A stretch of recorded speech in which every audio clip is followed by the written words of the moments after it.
Biscuit দিয়ে দারুণ একটা ডেজার্ট নিয়ে হাজির হলাম। এই ডেজার্টটা কিন্তু খুবই সহজ বানানো, যে কেউ বানাতে পারবে, খেতে কিন্তু খুবই দারুণ আর খুবই সহজভাবে দেখানোর ট্রাই করব। আর এরকম ক্রিম ভরা যে ডেজার্ট খেতে তো খুব ভালোই হবে। প্রথমে আমি 1 লিটার দুধ নিয়েছি, এটা জাল করে তারপর এটাকে আমি ছানা কেটে নিব। প্রথমে আমি লেবু নিয়ে নিলাম, এই লেবুটাতে আমি আরেকটু পানি মিলিয়ে তারপরে কিন্তু আমি ছানাটা কেটে নিব। যেহেতু আমি দুধটা চুলাতে বসিয়ে কিন্তু একটা বলক আনার পরই চুলা বন্ধ করে দিয়েছি, আর এখন চুলা বন্ধ অবস্থাতে অল্প অল্প দিব আর ছানাটা কেটে নিব। এই যে হয়ে গেছে, দেখেন ছানাটা কিন্তু একদম কেটে গেছে, এখন জাস্ট ছেঁকে নিলেই হয়ে যাবে। আমি একটা স্ট্রেনারে কিন্তু ছেঁকে নিয়েছি, এখন একটা ব্লেন্ডার জারে আমি দিয়ে দিব ছানাটা। আর এখানে দিয়ে দিব প্রথমে আমি 2 টেবিল চামচ চিনি আর অল্প একটু দিয়ে দিলাম 2.5 টেবিল চামচের মতো একটু পানি দিয়ে দিলাম। এখন এটা মিহি করে ব্লেন্ড করে নিব। এই যে দেখেন একদম ক্রিমের মতন হয়ে গেছে। এখন আমি এখানে হুইপড ক্রিম নিয়েছি 1/2 কাপ। এখন এটাকে আমি একটু হালকা প্রথমে বিট করে নিব।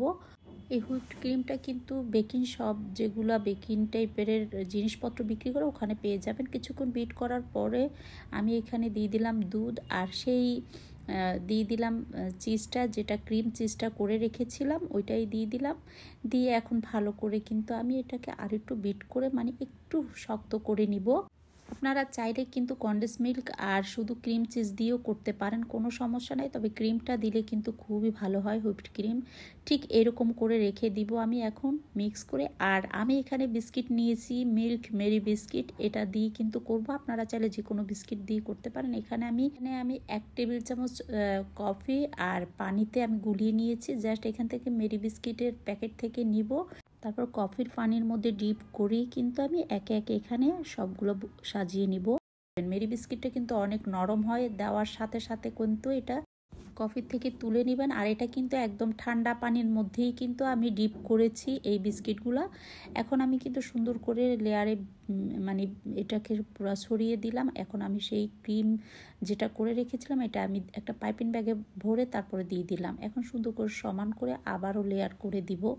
আমার এই রেসিপিগুলো যদি আপনাদের কাছে ভালো লেগে থাকে অবশ্যই আমার পেজটা ফলো করে দিবেন। একই নামে আমার ইউটিউব চ্যানেল, চাইলে সাবস্ক্রাইব করে সাথে থাকতে পারেন। আর ভিডিওতে একটা লাইক দিয়ে দিবেন, বেশি বেশি শেয়ার করে দিবেন। আবারও কিন্তু আমি ক্রিম দিয়ে লেয়ার করে ঢেকে দিলাম। এই যে দেখেন, তার আমি 2 লেয়ারে দিলাম।